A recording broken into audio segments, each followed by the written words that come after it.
There are monsters that don't live in fairy tales. They don't hide under beds or haunt empty houses.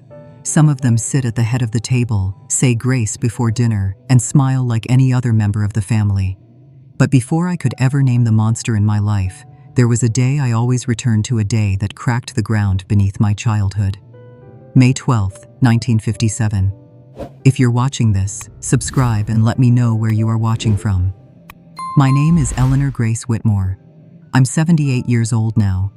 People in Ashcroft, Indiana mostly know me as Miss Eleanor, or that pie lady at the Sunday market.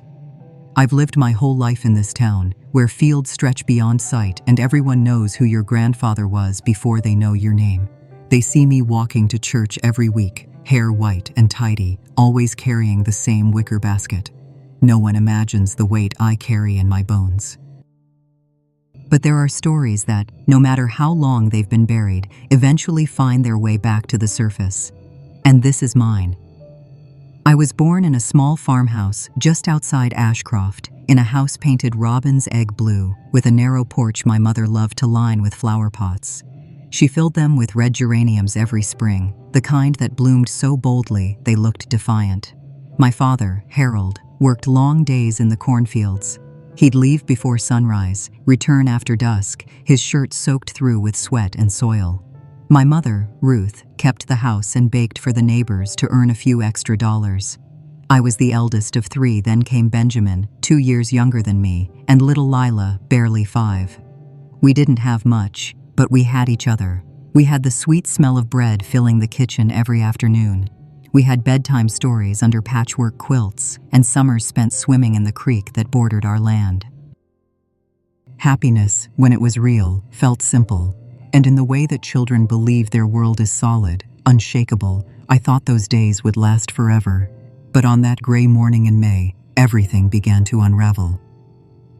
The rain had started sometime in the night, a thin, whispering drizzle that turned the fields to mud and filled the air with that heavy, metallic scent. I woke before the rooster crowed, sensing something was wrong.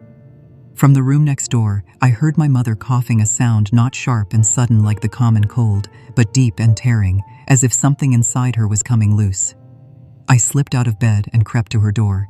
She was lying in bed, blankets pulled high, her face flushed and damp with sweat. Her lips looked wrong, bluish and tight. I didn't know the word for it then, but I know now it was cyanosis, a sign that her lungs were already losing the battle. "Mom?" I whispered. "Are you okay?" She forced a smile, but it faltered halfway. "Just a little flu, sweetheart," she rasped. "It'll pass." But it didn't pass. By mid-morning, her fever was rising, and each breath seemed like a mountain to climb. My father hadn't gone out to the fields because of the rain, and when he saw her, his usual calm cracked. "I'm taking her to the clinic in Milton," he said, already gathering coats and blankets. Milton was the next town over, larger than ours, with the only clinic within 20 miles. He turned to me as he carried her to the truck. "Eleanor, you're in charge of the little ones until I get back." At that time, my grandfather, Walter Whitmore, had been living with us for a few months. He'd moved in after Grandma died the previous fall. A tall, wiry man with weathered hands and sharp gray eyes, he had a way of looking at things too long without blinking. "I'll keep watch over them," he said, laying a hand on my father's shoulder. "Go now, Harold." The sooner, the better. And so I watched my father wrap my mother in a wool blanket, lift her into his arms, and carry her through the doorway, out into the rain. I stood frozen in the hall, clinging to the doorframe. As he passed, my mother turned her head just slightly. Her eyes met mine for a moment that felt eternal. Her lips moved, barely audible. "Take care of your siblings, Ellie." It was the last thing she ever said to me.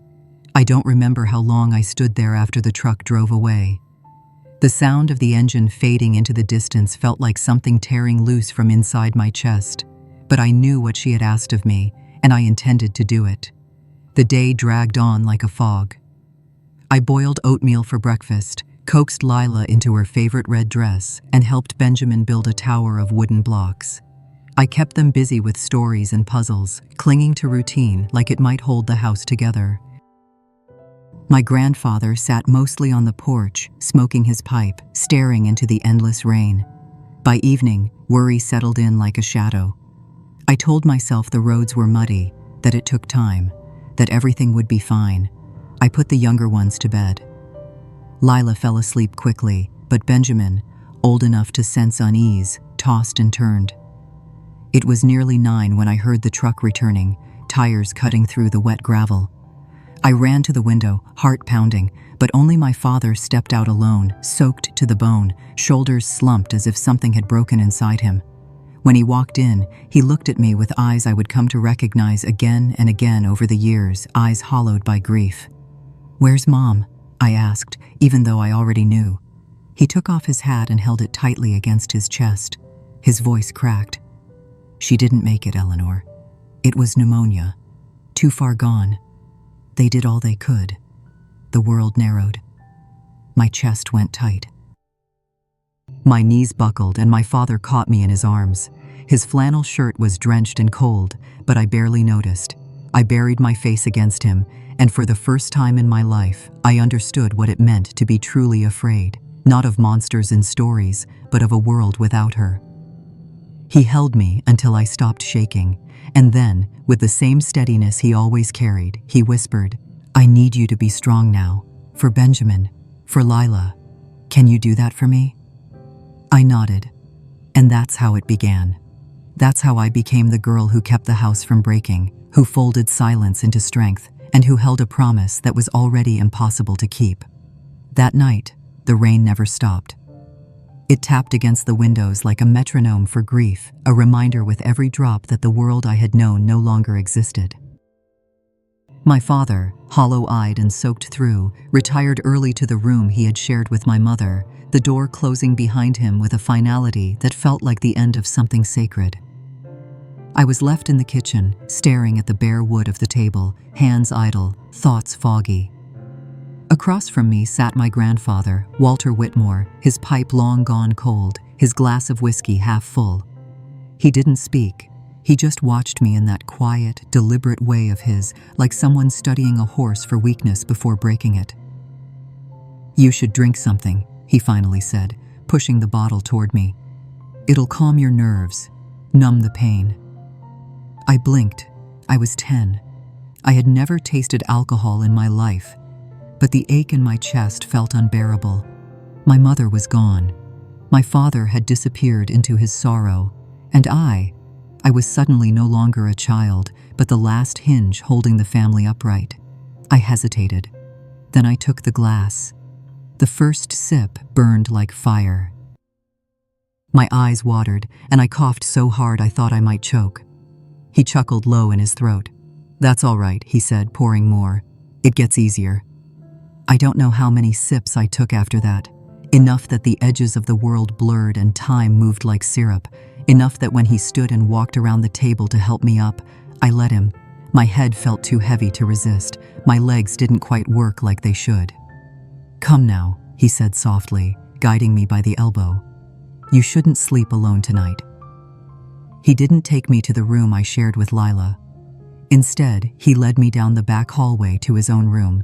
And in my confusion, my grief, I followed without protest. Perhaps, deep down, I thought he was right, that it was better not to wake Lila with my crying.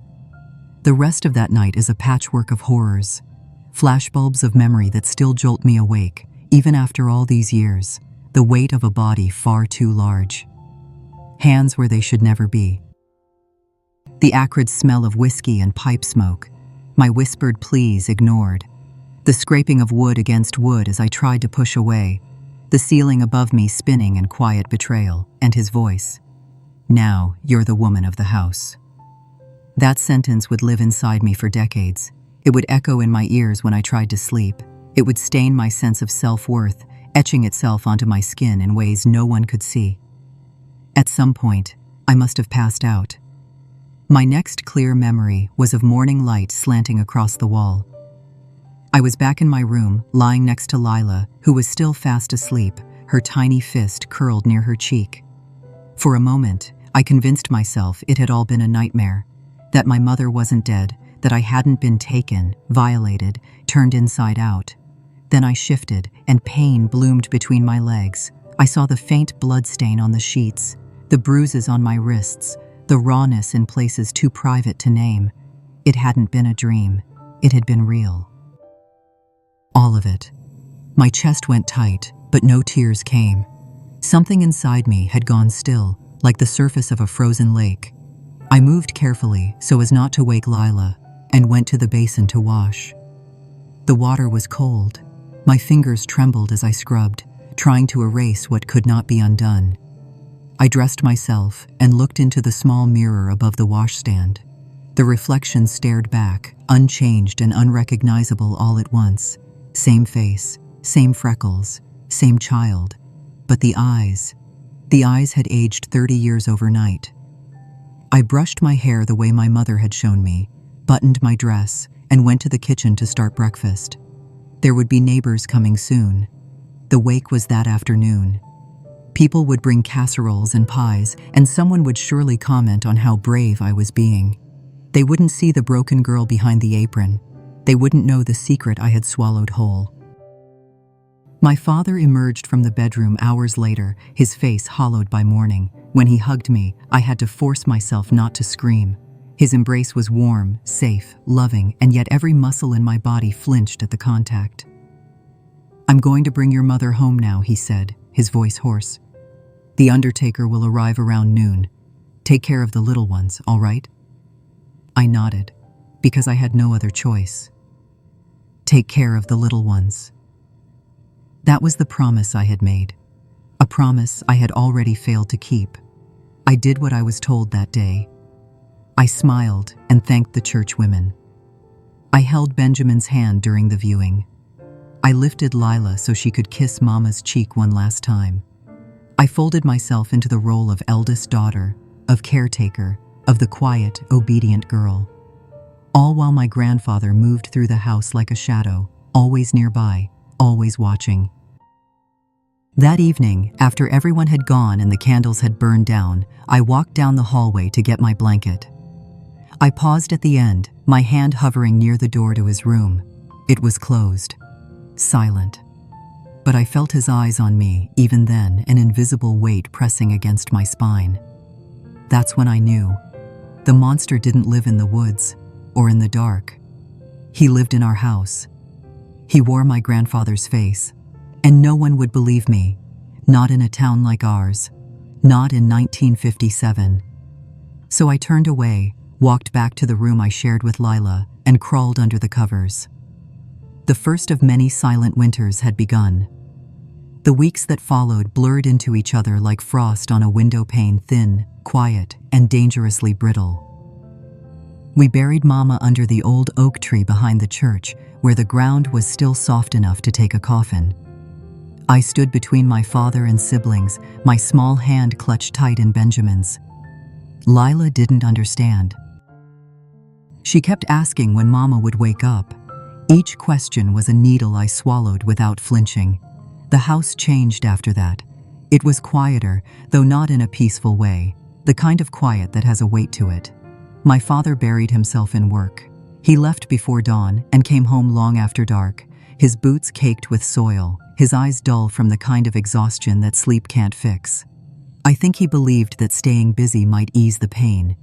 Maybe he thought if he moved fast enough, the grief wouldn't catch him, but grief had already caught me, and so had my grandfather. He didn't touch me again immediately. He waited, days, weeks.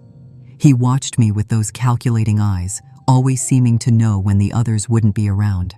When my father went into town for supplies, when Lila and Benjamin were at school or visiting the neighbors. "Come help me with the chicken feed," he'd say in that dry, rough voice that brooked no refusal. "Come check the root cellar. Come with me down to the creek." Every request, every command was a trap dressed in ordinary words, and every time I obeyed, something inside me hardened. I stopped crying. I stopped fighting. Not because I'd given up, but because I was conserving, learning, waiting. And in that silence, I began to build my own rules of survival. The first thing I did was find a place to hide. At the back of the barn, behind the stacks of old hay bales, there was a small crawl space, just large enough for me to squeeze into, curl up, and listen to the sound of mice skittering through the straw. I called it my hollow. I lined it with an old quilt and a jar of crackers, and it became the one place in the world where I could breathe. The second thing I did was lock the door to the room I shared with Lila. Every night after she fell asleep, I'd push the old trunk against it, just in case. I kept a pair of sewing scissors under my pillow, not because I believed I could fight him, but because the cold metal gave me a strange sort of courage, something sharp to hold on to when I felt like I was unraveling. The third thing I did was write. I found an old composition book in Mama's cabinet. On the outside, I labeled it Bible verses for Sunday school, but inside, I wrote in a code I invented myself. Words twisted and rearranged, vowels replaced with numbers, entire entries written backwards. I poured into those pages the things I couldn't say aloud. My fear, my fury, my guilt, my hatred, and the one thought that haunted me most: what if it never stops? But one day, while sitting in my hollow with the book on my knees, I heard the barn door creak. His boots on the boards, my breath hitched. I hadn't done anything wrong, hadn't been called. And yet, there he was, too close. I shoved the notebook under a bale and prayed he hadn't seen. He didn't that time. But that night, I tore the pages out and burned them behind the shed. Watching the words curl into black ash felt like erasing pieces of myself. But I couldn't take the risk, not when he had eyes like foxes, always sniffing out secrets. I went to bed with my pillow damp and my throat sore from the silence I'd swallowed all day. Time passed. The weather grew colder. My body began to change. That's when the fear evolved into something worse. The first time I noticed the small, painful swell beneath my chest, I felt like I'd been branded. It was too soon. I was only 11. I wanted to stay small, invisible, but my body had other plans. And worse, he noticed. "Blooming early, just like your mama," he said once, his voice oily, eyes scanning me in a way that made my stomach churn. "You'll be a woman before you know it." That night, I pulled the cotton binding from an old apron and wrapped it around my chest as tight as I could.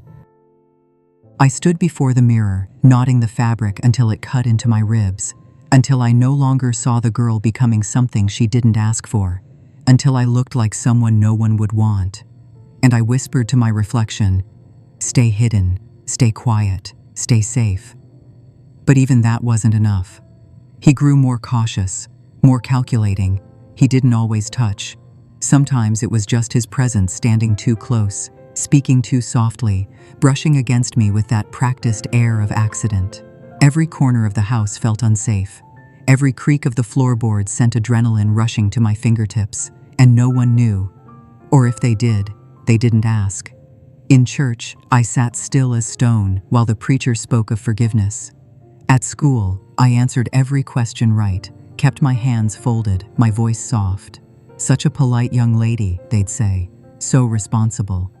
No one asked why I flinched at praise, why I never laughed, why my shoulders always curled inward like I was trying to disappear. But I had my rules, my hiding place, my scissors, my silence, and I had a rage growing quietly in my belly. A rage that didn't scream or shout. It sharpened instead, like a blade drawn slowly across stone. I wasn't waiting to be saved.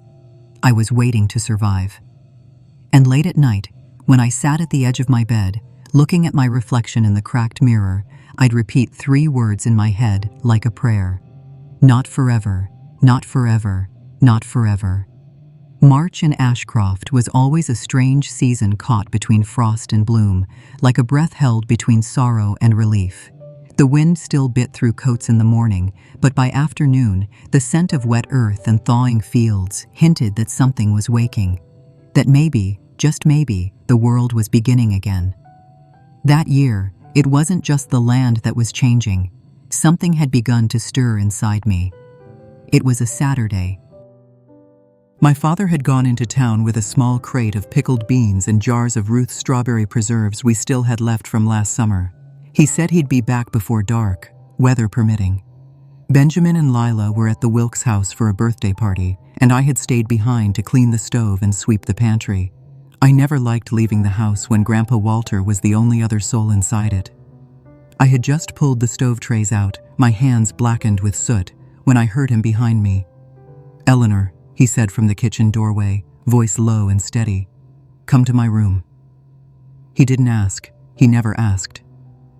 I felt it immediately, that icy thread running down my spine, my heartbeat, frantic and sharp. But something else flickered too, something hotter. "No," I said, almost too softly. He stepped forward, boots heavy against the worn floorboards. "What did you say?" I stood up straight. My palms were smudged with ash. My apron hung crooked. I didn't meet his eyes, but I didn't flinch either. "I said I can't," I repeated, louder this time. "I have chores to finish before Father gets back." For a breathless second, the air between us froze. Then he crossed the kitchen in 3 strides and grabbed my wrist tight, mean, fingers like iron.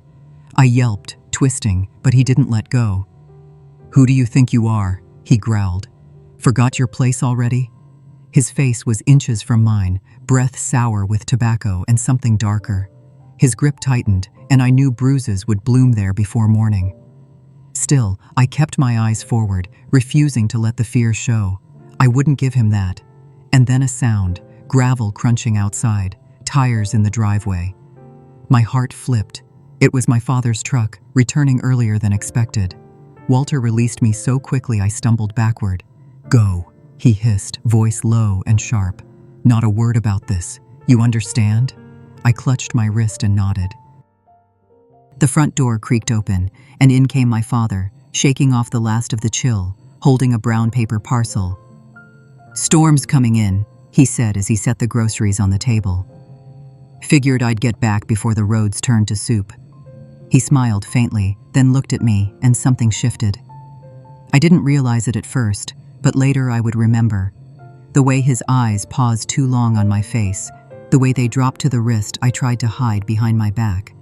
"What happened there?" he asked, frowning. "Your arm." "Nothing," I said too quickly. I bumped it cleaning the stove. He moved toward me. Gently, he reached for my arm and turned it over. The bruises were already surfacing deep, angry smudges of purple on my pale skin. His hand froze. I watched his expression change, not anger, not yet, but confusion, concern, the beginning of something he wasn't sure he wanted to see. "Are you telling me the truth?" he asked quietly.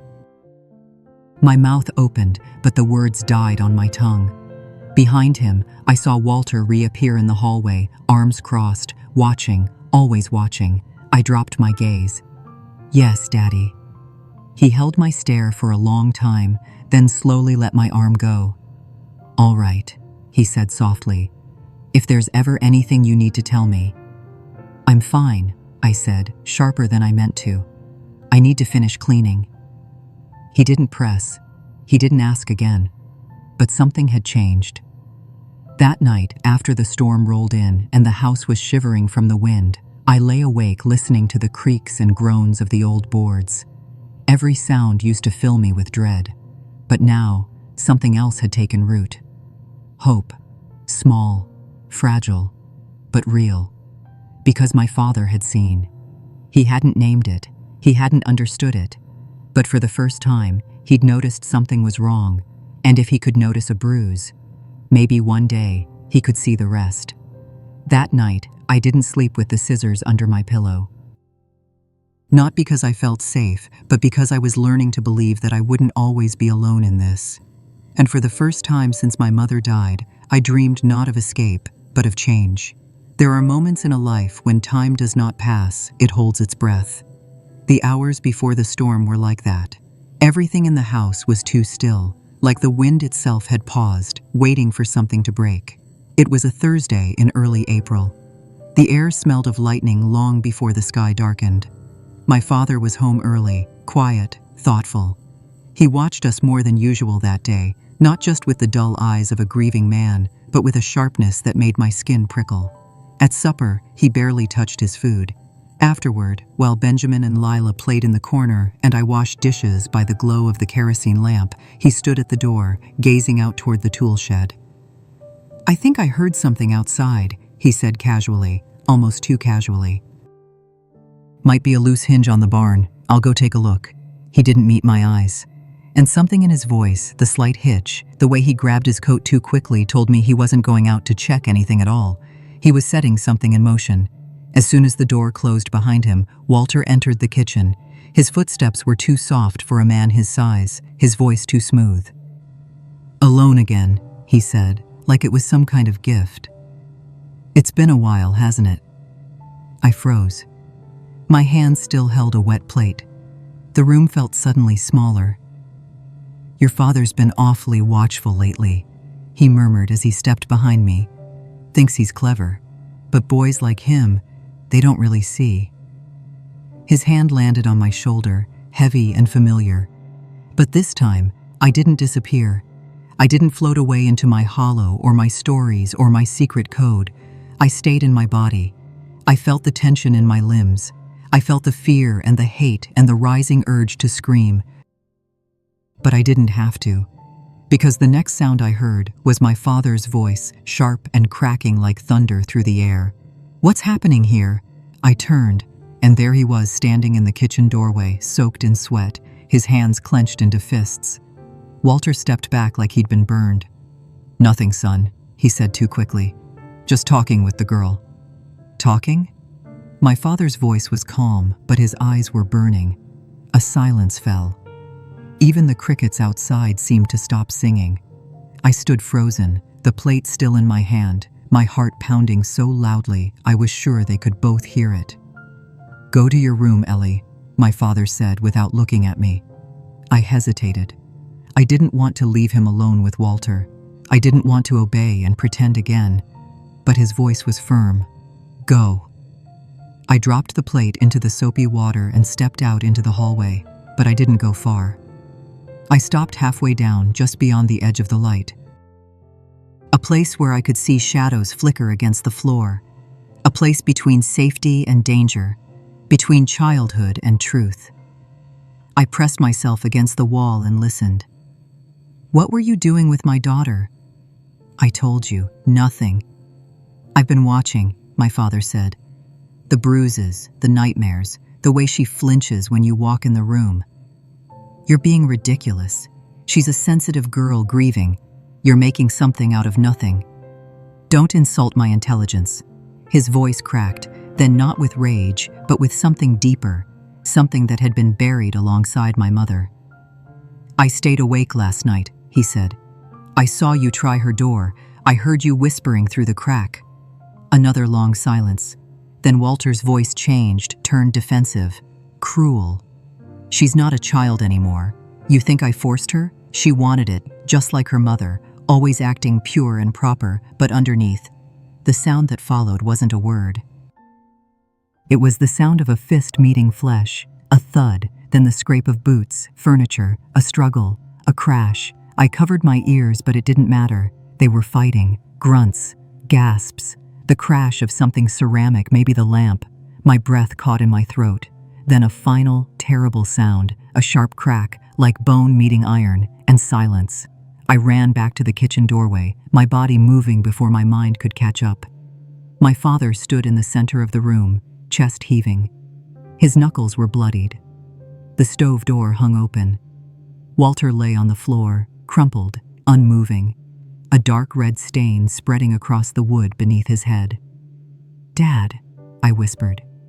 He turned to me slowly, eyes wide with something between horror and clarity. For a moment, he didn't seem to recognize me. Then his expression shifted. "Ellie," he said, "go wake Benjamin. Tell them you were sleeping, that you didn't hear anything. Understand?" I nodded, too shocked to speak. "No matter what happens," he said, stepping closer, gripping my shoulders, "you didn't see or hear a thing. One day, when you're older, I'll ask you what really happened in this house. And on that day, I want the truth. But not now. Not tonight." His voice was gentler then. "Promise me, Ellie." "I promise." I don't remember how I walked down the hallway. I don't remember how I whispered the lie to Benjamin, how I tucked Lila back under her blanket. But I remember the sound of rain returning outside, slow at first, then heavy, like the sky itself was weeping. Later, when the sheriff came and the doctor confirmed the death was accidental, an old man, drunk, slipped and struck his head. No one questioned it. Not in Ashcroft, not after Ruth Whitmore's death, not when there were no witnesses and too much sorrow to hold. They buried Walter next to my grandmother in a corner of the old cemetery. The funeral was sparse. My father stood still, clean-shaven, unreadable. But I knew. I knew what he had done, and I knew why. He hadn't killed to punish. He had killed to protect. But protection carries its own weight, and I would carry it with me for the rest of my life. The morning after Walter Whitmore's death arrived like any other in Ashcroft. Gray sky, wet porch, the scent of mud and smoke drifting across the fields. But inside the house, nothing felt the same. The air was thinner, lighter, and yet strangely heavier too. There was no investigation. The sheriff came and went with little more than a nod and a handshake. The official report called it a tragic fall head trauma from slipping on a loose rug near the wood stove. A cautionary tale of age and whiskey and bad timing. No one questioned it. Men in small towns don't question the stories other men tell when grief hangs heavy in their homes. I spent that morning at the kitchen sink, washing the same bowl 3 times over. My hands worked automatically, but my mind was somewhere else entirely, back in the hallway, in the moment when truth had flooded the room and shattered everything I thought unbreakable.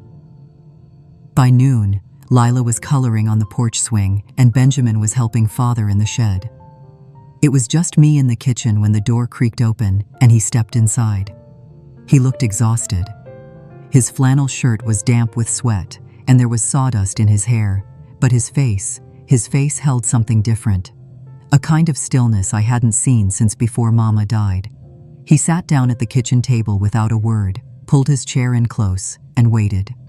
I dried my hands on the apron and sat across from him. The same table where I had peeled apples with Mama. The same table where Grandpa Walter had poured his whiskey. The same table where I had learned silence as a second language. Now, it was where the truth sat, quiet and heavy between us. He didn't reach for my hand. He didn't ask any questions. Instead, he looked at me like a man staring at a painting he'd never really seen before. "You don't have to say anything," he said softly. "Not now." I nodded. My throat burned. He cleared his voice. "But someday, when you're ready, tell me everything." There was a long pause.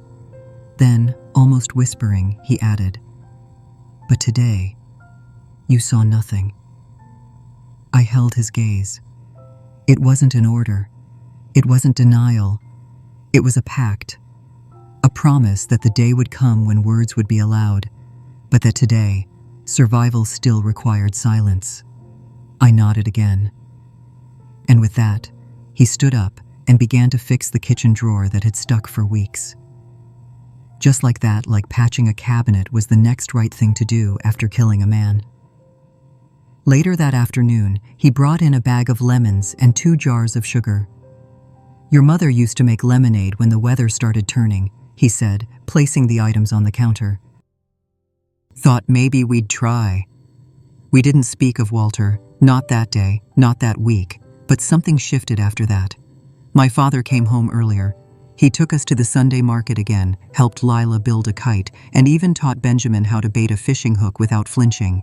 With me, he was careful. He never hovered, never prodded. But he looked at me differently, like someone he had almost lost, and now held gently in the corner of his awareness. And I changed, too. The scissors under my pillow disappeared. I no longer wrapped my chest. My body began to stretch and soften again, no longer frozen in the armor I had forced it to wear. I still flinched at sudden footsteps, but I started to sing while washing the dishes. A quiet hum at first, then louder, until I remembered the melody my mother used to hum on spring mornings. The barn hollow remained, but I didn't crawl into it anymore. Not because I didn't need it, but because I had found something else. A chair across the table, a father willing to wait. That week, I slept, truly slept. For the first time in nearly 2 years, I dreamt without waking in a sweat, without gasping for air, without checking the lock twice. But peace is a fragile guest. It never settles for long. Because even as I lay in bed with the scent of lemon still clinging to my fingertips, I knew the storm was not over. We had won a battle, but the war between silence and truth was far from finished. And deep in my bones, I understood.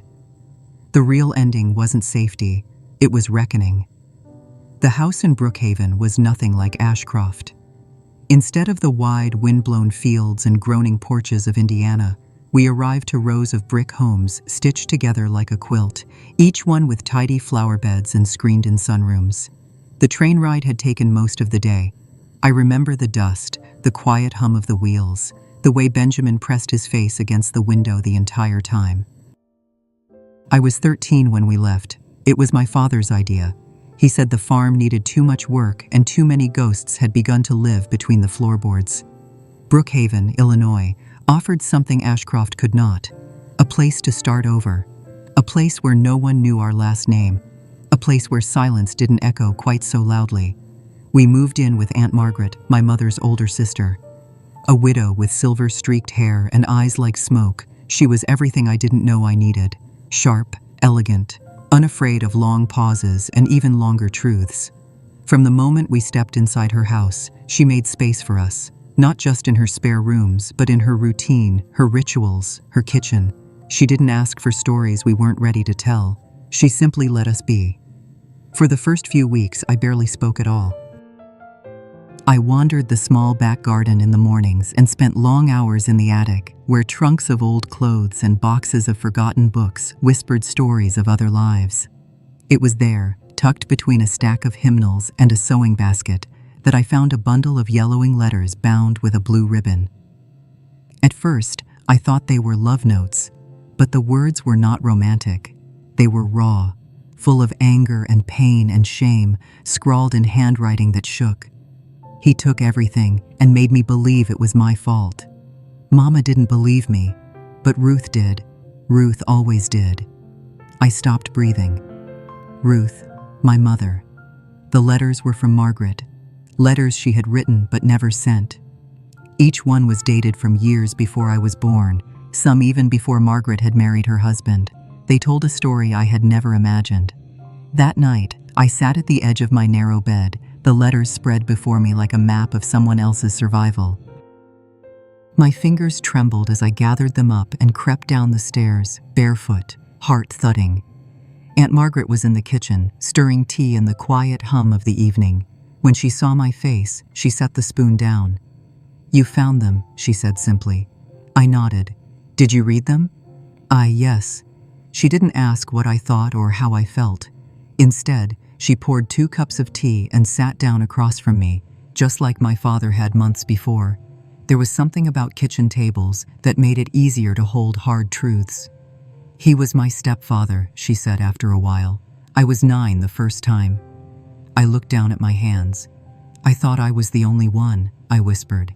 She reached over, covering my hand with hers. "No, Eleanor, that's the first lie they teach us. That it only happens to girls who don't fight hard enough, who don't say no loud enough, who don't deserve to be believed." I couldn't speak. "I told your mother," she continued, her voice steady. "She believed me. And when she suspected what was happening to you, even before she passed, she asked your father to watch, to see." I looked up. My chest ached. "He knew?" She nodded. "Not everything. Not until the end. But enough." My breath caught in my throat. The image of my father, sitting silent at the table in Ashcroft. His words, "When you're ready, tell me everything." "He wrote me a letter," Margaret said, rising from her chair. She opened a drawer and pulled out a worn envelope, edges soft with time. "Dear Margaret," it began. "I think I failed her. I knew something deep down, but I didn't want to see it. Now it's too late to undo what was done. All I can do is bring her to you, the only woman Ruth ever trusted to keep her daughter whole." I wept then. Not because I was broken, but because someone had seen the breaks and still chosen to carry me. Aunt Margaret held me for a long time. No shushing, no platitudes. Just the warmth of arms that had once carried the same kind of pain, now offering shelter. That night, I lay in bed beneath the sloped ceiling of the attic, the letters beside me, and for the first time, I felt the beginning of something new, not forgetting, not moving on, but healing. The next morning, Margaret handed me a fresh notebook. "For your own letters," she said. "Write to yourself if you need to. Or to me. Or to no one at all. But get it out." I wrote for hours. Words poured out of me like spring rain, rushing through every crack that silence had left behind. I wrote about the smell of pipe smoke, the scissors under my pillow, the night of thunder, my father's voice, my mother's hands, the look on Walter's face the last time I ever saw him alive. And when I was done, I didn't hide the notebook. I left it on the nightstand, because the myth had finally been broken. I was not alone. Brookhaven taught me how to breathe again. By the time I turned 18, I had finished high school with honors and secured a small scholarship to the community college just outside town. I majored in English, though I never said it out loud with any real conviction. The truth was, I didn't know yet who I was becoming, only that I had survived who I had been. Aunt Margaret said healing isn't a straight line, it's a spiral. Sometimes you feel like you're back at the beginning, when really, you're just passing through it from a higher place. I thought of that often, especially on nights when I still locked my bedroom door, especially when I caught my own reflection flinching at a stranger's laugh. It was in my second year of college that I met Dr. Thomas Hale. He wasn't from Brookhaven. He had come to replace the old town physician, who retired after 42 years and a stubborn bout of pneumonia.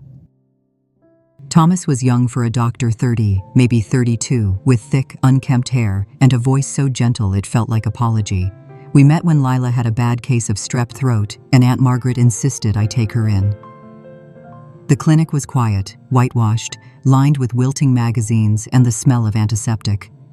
He took Lila's temperature, listened to her lungs, and smiled kindly when she offered him a sticky drawing of a cat. I sat in the corner, arms crossed, scanning every gesture. I didn't trust men. Not easily, not for a long time. But Thomas, he was different. He didn't look through me. He didn't talk over me. He noticed when I adjusted the chair to keep my back to the wall. He nodded slowly when I declined to shake hands. He saw the edges, and didn't try to round them off. Aunt Margaret noticed him noticing. "He likes you," she said one evening, setting down a bowl of pot roast like she was dropping a secret into my lap. "I'm not interested," I replied too quickly. She didn't argue, she just smiled. Over the next few months, I ran into him more often than chance should allow, at the bakery, at the library, on the walking trail by the old mill. Each time, he'd tip his head and offer a few quiet words, never too much, never asking more than I was ready to give. And slowly, something shifted. I began to linger. I found myself asking about his patients, his books, the old stories of towns he had passed through. He never flirted, never pressed. He just listened. It was the listening that undid me. One summer night, he asked if I wanted to walk to the lake, the same lake where Aunt Margaret had once brought me when the nights were too long and my thoughts too loud. I hesitated, then nodded. We walked in silence for most of the way, the gravel crunching beneath our feet, fireflies drifting between the trees like floating stars. When we reached the dock, he sat down on the edge and waited, and I sat beside him. The moon hung low and full over the water, the air smelled of honeysuckle and damp earth, and I felt something open inside me, something I had kept sealed for so long it almost hurt to touch. "I need to tell you something," I said, voice barely above the breeze. He didn't move. He didn't nod. He just let me speak. I told him everything. Not all at once, not in neat, rehearsed lines. It came out in pieces, halting, stuttering, broken. The smell of pipe smoke, the bruises I lied about, the hollow in the barn, the promise my father made beside the wood stove. The night that silence ended with a thud and a secret too heavy for a girl to carry alone. I didn't look at him as I spoke. I kept my eyes on the ripples across the lake, afraid that if I met his gaze, I'd see pity, or worse, disgust. When I finished, there was a long pause. The stars blinked above us. Then, I heard him sniff. And when I turned my head, I saw tears rolling silently down his cheeks. He didn't try to hide them, didn't wipe them away like shame. He let them fall one by one, like he was holding something sacred. "Eleanor," he said, his voice rough with emotion, "nothing you told me changes how I feel about you." My breath caught. He reached for my hand, not quickly, not forcefully, but as if asking permission. I let him. His fingers were warm, steady. I had never felt safety in a man's touch before. But in that moment, I understood something I never believed could be true. Intimacy does not always demand pain. That night, he walked me home without another word. He didn't ask to come in. He didn't ask what would happen next. He waited, and he would continue to wait. Days turned into weeks. We began to sit together more often on porches, in bookstores, at the edge of the lake. He brought me poetry. I showed him my journals. We never rushed, never named it. We just allowed it to be. And in that stillness, something beautiful bloomed. It wasn't love as I had once imagined it, grand, sweeping, dramatic. It was quiet, patient, steady, like sunlight filtering through old curtains, like a doctor waiting without expectation, simply because he believed I was worth the time. There are some goodbyes that feel quiet even when the world around you is loud. My father died in the garden on a Tuesday in late October. The sky was clear when I brought him his tea that morning. He was pruning the orange tree in the corner of Aunt Margaret's yard, a tree he had grown from seed the year we arrived in Brookhaven. "I'm getting old," he said, smiling without looking up. "Branches keep getting taller, and I keep getting shorter." That was the last thing he ever said to me. I returned an hour later with a basket of clean laundry and found him collapsed beside the wheelbarrow, pruning shears still in hand, one boot halfway off. The leaves around him were dusted with the faintest shade of gold, and a single ripe orange had fallen beside his shoulder. The doctor said it was quick, a heart attack. Sudden, painless, likely. But grief doesn't listen to reason. It doesn't care how peaceful or expected or clinical death may be. It arrives like a wave, relentless, uninvited, impossible to ignore. The funeral was held 3 days later under a gray sky that threatened rain from the moment we woke. The church was modest, the pews filled with neighbors who had known my father not as the man who once buried a monster, but as the quiet carpenter who fixed their gates, repaired their gutters, showed up without asking when someone's roof leaked. Thomas stood beside me the whole time. He didn't touch my arm or whisper condolences. He simply stood like a pillar, steady and present. Aunt Margaret held Lila's hand. Benjamin, now taller than both of us, wept openly. It wasn't until the casket was lowered into the ground that the sky finally broke. The first raindrop hit my cheek just as the preacher said, "Amen." And with it came a memory so sudden and sharp, it nearly buckled my knees. The rain the day Mama died, the rain the night Walter was buried, the rain that had followed me like a ghost through every turning point of my life. I stepped forward while the others scattered, pulling my coat tight around my shoulders. The earth smelled of ash and roots. My father's name was etched clean into the headstone, Calvin James Whitmore, 1923 to 1976. I knelt, the mud soft beneath my knees. "I wish I had told you sooner," I whispered. "I wish we had said it out loud." The wind tugged gently at my scarf. "You never asked me what happened, but you protected me anyway." I waited for the words to dissolve in the rain, and then I said something I'd never allowed myself to speak aloud, not even to Thomas. "I forgive you for not seeing. For seeing too late, for the silence we shared." It wasn't a dramatic revelation. There was no release of lightning, no crack of divine applause, but inside, something loosened. I laid my palm flat on the damp earth, the same hand he had once held when I was 5 and afraid of thunder, the same hand he gripped after Walter fell, the same hand he had never forced to speak.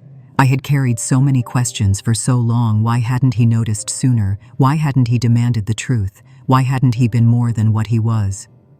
But standing there, in the drizzle, beside the grave of a man who had buried a monster and raised 3 children through ruin, I understood. He had protected me the only way he knew how. By staying. By fixing broken drawers and boiling tea and moving us to a place where no one asked questions we didn't want to answer. By giving me the quiet, patient space to speak in my own time.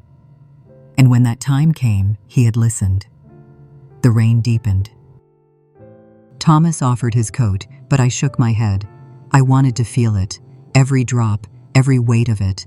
Let it wash through me, not as punishment, but as baptism. When we finally left the cemetery, I turned back once. The headstone stood quiet under the weeping sky. But in my heart, something had been lifted. I had buried not just my father, but the burden of silence between us. I didn't know it then, but the next chapter of my life would bloom from that very soil. Because sometimes it takes the rain to remind you, some things grow best in the places we once called loss. There's a kind of stillness that only comes in old age. It's not silence, exactly, not the kind that stings or isolates. It's a quieter presence, like the soft ticking of a clock in a room you no longer rush through. I live in that kind of stillness now, in a small white house with ivy around the windows and a porch swing that creaks when the wind leans just right. It's been many years since Brookhaven, since Ashcroft, since the orange tree and the lake and the day I first met the man who would teach me that not all touch comes with pain. Thomas and I married when I was 26. It was a small ceremony in Margaret's garden. Lila brought wildflowers from the woods. Benjamin cried more than I did. Margaret gave me her mother's brooch, and Thomas kissed my hand before he kissed my lips, like he was still asking permission. We had 2 children, a boy and a girl. He read bedtime stories in ridiculous voices. I taught them how to plant tulips and when to listen to the hush of their own hearts. We built a life not free of hardship, but rooted in gentleness. And then, too soon, Thomas got sick. It began with fatigue. Then weight loss. Then a diagnosis no kindness could soften. Cancer. The last 2 years of his life were marked by slow decline. Doctor visits, quiet nights, morphine-laced dreams. But he never lost that steady light in his eyes, never stopped reaching for my hand. He died on a Sunday morning with the window open, sunlight spilling across his blanket. I sat beside him, our fingers intertwined. Just before the end, he turned to me and whispered, "You are the strongest person I've ever known." I wanted to tell him I was only strong because he waited, because he stayed, because he never asked for more than I could give. But the words caught in my throat. So I kissed his forehead and let my silence say the rest. After he passed, I didn't move away. I kept teaching. I grew gray. My children married. Margaret passed quietly in her sleep one winter. Benjamin now runs a woodworking shop in Vermont. Lila became a midwife. And now here I sit, an old woman with a blanket on her knees and a life full of shadows and sunlight behind her. You've been listening to my story, or perhaps reading it, printed in neat cursive on pages worn by time. Because I've written it all down, for you, or rather for her. Her name is Alice. She's my granddaughter, 22, a psychology major. She asked me once, half joking, if there was any trauma in our family line she should know about for her genogram project. I laughed then, but something inside me shifted. That night, I pulled out my journals, the ones I had hidden, the ones I had buried in drawers and boxes and closets over the years.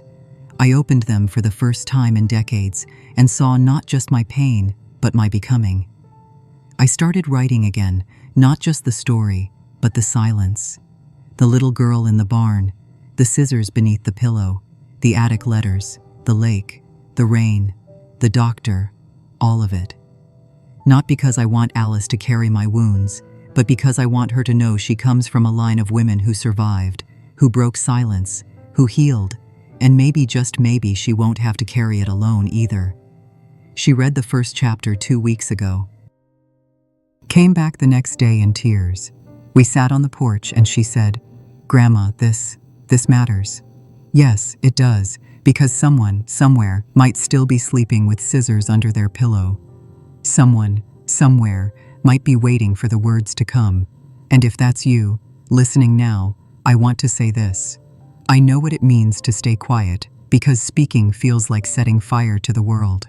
I know what it means to live with a story too heavy to hold alone.